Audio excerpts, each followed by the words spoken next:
Tingnan niyo kung paano niya siraan si President Bongbong Marcos. Siguro kung buhay pa yung tatay niya, pinagsasampal na itong para lumiit yung haba ng ano niya, ng baba niya. Kung gaano kahaba ang baba niya, ganun din kahaba ng katangahan niya. Alam niya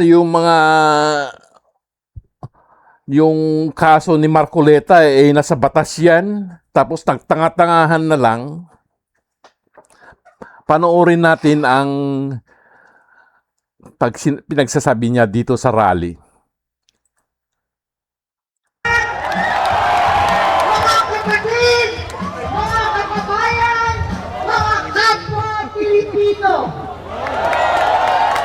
hindi ka kamukabol kasi hindi ko kayang hindi kayo samahan para isigaw sa buong mundo, we are one! We are one! We are one na mga katangahan nyo. Panluloko sa taong bayan ang pinaggagawa mo. Buti na lang hindi kita ibinoto noong last election. Ang gobyernong manhid Dahil sa ambisyon mo na maging vice-presidency, kaya ka nagkakaganyan. Mga sektor na nagpapakain sa atin na halos Naku! walang makain.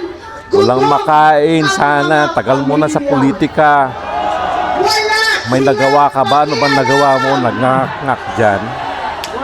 gobyernong tulog.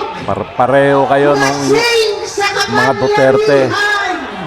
mga lang kwentang ibinoto ng taong bayan sa mga posisyon nyo. Imbes na magsilbi kayo sa tao, nagsisilbihan nyo yung mga Duterte. Sa Amerika, habang ang Pilipino ay nagturusa sa gasolinang hindi abot kaya, pagkain Di bayaran mo na lahat ng gasolina para hindi maghirap ng Pilipino.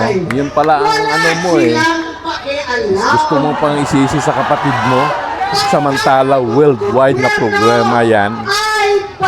Tanga talaga tong babaeng to. Nakakapanggigil.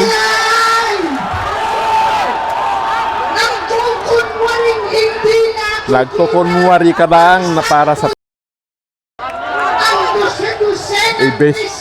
ang ebidensya ng testigo ay mga peke.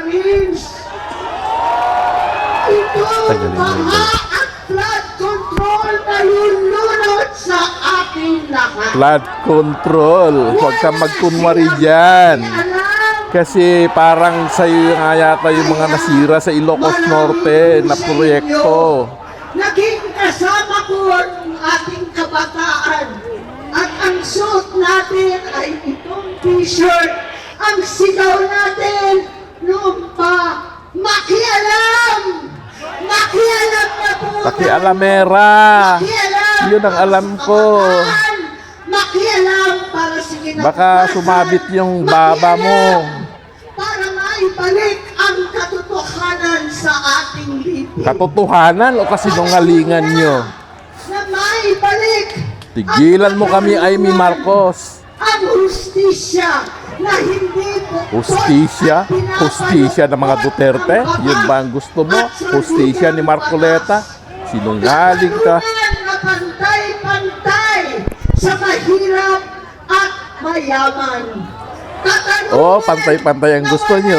Gusto nyong mapawalang sala si Marcoleta. Dahil kasamahan nyo at Iglesia ni Cristo. Yun ba ang gusto mo? Yun ba ang hustisya na sinasabi nyo? Iba ngayon para sa senador at sa mga pinsang buo. Katarungan para sa Pinsan mong lahat buo. Hindi ka ng naman nila pinsan eh.